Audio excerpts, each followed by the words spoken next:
Good morning, everybody. It is great to see you. We are going to be reading chapter 6 of Ramona Quimby Age 8 today, and it is titled Super Nuisance. Once more, the Quimbys were comfortable with one another, or reasonably so. Yet Mr. and Mrs. Quimby often had long, serious discussions at night behind closed doors of their bedroom. The sober sound of their voices worried Ramona, who longed to hear them laugh. However, by breakfast they were usually cheerful but hurried. Ramona was less comfortable at school. In fact, she was most uncomfortable because she was so anxious not to be a nuisance to her teacher. She stopped volunteering answers, and except for the bus ride and sustained silent reading, she dreaded school. One morning when Ramona was wishing she could get out of going to school, she dug a hole in the middle of her oatmeal with her spoon and watched it fill with milk. As she listened to the noise from the garage, the grinding growl of a car that was reluctant to start, grrr, grrr, she said, imitating the sound of the motor. Ramona, don't dawdle, Mrs. Quimby was whisking about the living room, picking up the newspaper, straightening cushions, running in dustcloth over the windowsill and coffee table. Light housekeeping, she called it. Mrs. Quimby did not like to come home to an untidy house. Ramona ate a few spoonfuls of oatmeal, but somehow her spoon felt heavy this morning. And drink your milk, said her mother. Remember, you can't do good work in school if you don't eat a good breakfast. Ramona paid scant attention to this little speech that she heard almost every morning. Out of habit, she drank her milk and managed most of her toast. In the garage, the car stopped growling and started to throb. Ramona had left the table and was brushing her teeth when she heard her father call it through the back door to her mother. Dorothy, can you come steer the car while I push it to the street? I can't get it to go into reverse. Ramona rinsed her mouth and rushed to the front window in time to see her father put all his strength into pushing the now silent car slowly down the driveway and into the street while her mother steered.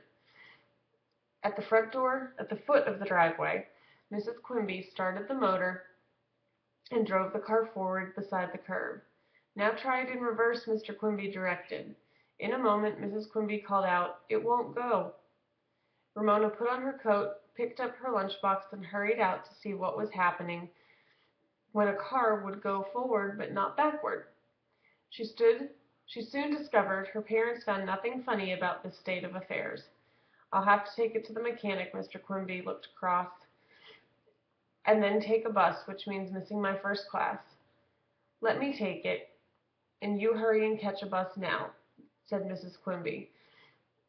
"The answering service can take the doctor's messages a few minutes longer until I get to the office." Then noticing Ramona standing on the sidewalk, she said, "Run along or you'll miss your bus," and blew Ramona a kiss. "What if you have to back up?" asked Ramona. "With luck I won't have to," her mother answered. "Hurry along now." "So long, Ramona," said Mr. Quimby. Ramona could see that he was more concerned with the car than with her. Perhaps this knowledge made her feet seem heavier than usual as she plodded off to her bus stop. The ride to school seemed longer than usual. When Yard Ape said, "Hi, Egghead," she did not bother to answer. "Deviled egghead to you," she had planned. When school started, Ramona sat quietly, filling spaces in her workbook, trying to insert the right numbers into the right spaces, but not much caring if she failed. Her head felt heavy, her fingers didn't want to move. She thought of telling Mrs. Whalley that she did not feel good, but her teacher was busy writing a list of words on the blackboard that would probably think anyone who interrupted was a nuisance. Ramona propped her head on her fist, looking at 26 glass jars of blue oatmeal. Oh, she did not want to think about blue oatmeal or white oatmeal or any oatmeal at all. She sat motionless, hoping the terrible feeling would go away. She knew she should tell her teacher, but by now Ramona was too miserable even to raise her hand. If she did not move, not even a little, finger or eyelash. She might feel better. Go away, Blue Oatmeal, thought Ramona. And then she knew that the most terrible, horrible, dreadful, awful thing that could happen was going to happen. Please, God, don't let me. Ramona prayed a little too late. The terrible, horrible, dreadful, awful thing happened. Ramona threw up. She threw up right there on the floor in front of everyone. 1 second her breakfast was where it belonged. Then everything in her middle seemed to go into reverse, and there was their breakfast on the floor. Ramona had never felt worse in her whole life. Tears of shame welled in her eyes as she was aware of the shock and horror of everyone around her. She heard Mrs. Whalley say, "Oh, dear. Marcia, take Ramona to the office. Danny, run and tell Mr. Watts that someone threw up. Children, you may hold your nose and file into the hall until Mr. Watts comes and cleans up." Her instructions made Ramona feel even worse. Tears streamed down her face, and she longed for Beezus, now far away in junior high school, to come and help her. She let Marcia guide her down the steps and through the halls as the rest of her class, noses pinched between thumbs and forefingers, hurried out of the classroom.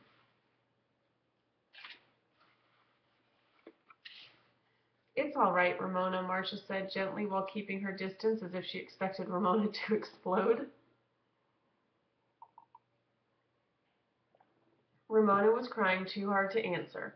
Nobody in the whole world was a bigger nuisance than somebody who threw up in school. Until now, she thought Mrs. Whalley had been unfair when she called her a nuisance. But now there was no escaping the truth. She really was a nuisance. A horrible, runny-nosed nuisance with nothing to blow her nose on. When Ramona and Marcia entered the office, Marcia was eager to break the news. "Oh, Mrs. Larson," she said, "Ramona threw up." Even the principal, sitting at his desk in the inner office, heard the news. Ramona knew he would not come out and start being her pal because nobody wanted to be a pal to someone who threw up. Mrs. Larson, seizing a Kleenex from her box, sprang from her typewriter. "Too bad," she said calmly, as if throwers up came into the office every day. "Blow," she directed as she held the Kleenex to Ramona's nose. Ramona blew. The principal, of course, stayed in his office where he was safe. Mrs. Larson then took Ramona into the little room off the office, the same room which she had washed egg out of Ramona's hair. She handed Ramona a paper cup of water. "You want to rinse your mouth, don't you?" Ramona nodded, rinsed, and felt better. Mrs. Larson did not behave as if she were a nuisance. The school secretary laid a sheet of clean paper on the pillow on the cot, motioned Ramona to lie down, and then covered her with a blanket. "I'll phone your mother and ask her to come take you home," she said. "But she's at work," Ramona whispered, because speaking aloud might send her stomach into reverse again. "And Daddy's at school." "I see. Where do you go after school?" "To Howie Kemp's house," she said, Ramona, closing her eyes and wishing she could go to sleep and not wake up until all this misery was over. She was aware that Mrs. Larson dialed a number and a few moments replaced the receiver. Howie's grandmother was not home. Then the terrible, horrible, dreadful, awful feeling returned. "Mrs. Larson," quivered Ramona, "I'm going to throw up." In an instant, Mrs. Larson was holding Ramona's head in front of the toilet. "It's a good thing I have 3 children of my own, so I'm used to this sort of thing," she said. When Ramona had finished, she handed her another cup of water and said cheerfully, "You must feel as if you've just thrown up your toenails." Ramona managed a weak and weary smile. "Who's going to take care of me?" she asked as Mrs. Larson covered her with a blanket once more. "Don't worry," said Mrs. Larson. "We'll find someone, and until we do, you rest right here." Ramona felt feeble, exhausted, and grateful to Mrs. Larson. Closing her eyes had never felt so good, and the next thing she knew, she heard her mother whispering, "Ramona?" She lifted heavy lids to see her mother standing over her. "Do you feel like going home?" Mrs. Quimby asked gently. She was already holding Ramona's coat. Tears filled Ramona's eyes. She was not sure her legs would stand up, and how would they get home without a car?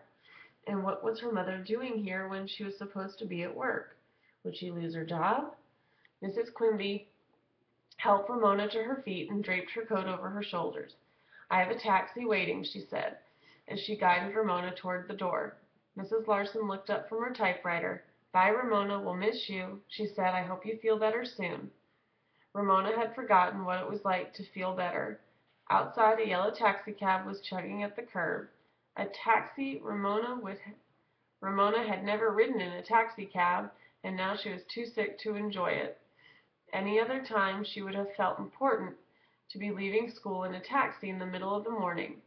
As Ramona climbed in, she saw the driver look at her as if he were doubtful about something. "I will not throw up in a taxi," Ramona willed herself. "I will not. A taxi is too expensive to throw up in," she added. Silent words to God. Don't let me throw up in a taxi. Carefully, Ramona laid her head in her mother's lap, and with every click of the meter, "I thought I would not throw up in a taxi," and she did not. She managed to wait until she was home and in the bathroom. How good Ramona's bed felt with its clean white sheets. She let her mother wipe her face and her hands with a cool washcloth and later take her temperature. Afterward, Ramona did not care much about anything. Late in the afternoon, she awoke when Beezus whispered, "Hi," from the doorway. When Mr. Quimby came home, he too paused in the doorway. "How's my girl?" he inquired softly. "Sick," answered Ramona, feeling pitiful. "How's the car?" "Still sick," answered her father. "The mechanic was so busy he couldn't work on it today." In a while, Ramona was aware that her family was eating dinner without her, but she did not care. Later, Mrs. Quimby took Ramona's temperature again, propped her up, and held a glass of fizzy drink to her lips, which surprised Ramona. Her mother did not approve of junk foods. "I talked to the pediatrician," Mrs. Quimby explained, "and she said to give you this because you need fluids." The drink gave Ramona a sneezy feeling in her nose. She waited anxiously. Would it stay down? Yes. She sipped again. And in a moment, again. "Good girl," whispered her mother. Ramona fell back and turned her face into her pillow. Remembering what had happened at school, she began to cry. "Dear heart," said her mother, "don't cry. You just have a touch of the stomach flu. You'll feel better in a day or so." Ramona's voice was muffled. "No, I won't." "Yes, you will." Mrs. Quimby patted Ramona through the bedclothes. Ramona turned enough to look at her mother with one teary eye. "You don't know what happened," she said. Mrs. Quimby looked concerned. "What happened?" "I threw up on the floor in front of the whole class," sobbed Ramona. Her mother was reassuring. "Everybody knows you didn't throw up on purpose, and you certainly aren't the first child to do so." She thought a moment and said, "But you should have told Mrs. Wally you didn't feel good." Ramona could not bring herself to admit her teacher thought she was a nuisance. She let out a long, quavering sob. Mrs. Quimby patted Ramona again and turned out the light. "Now go to sleep," she said, "and you'll feel better in the morning." Ramona was sure that although her stomach might feel better in the morning, the rest of her would still feel terrible. She wondered what nickname Yard Ape would give her this time, and what Mrs. Wally said to the school secretary about her at lunchtime. As she fell asleep, she decided she was a super nuisance and a sick one at that. All right, next time we are going to read Chapter 7. We are getting close to finishing up Ramona Quimby. I wonder how it is all going to end.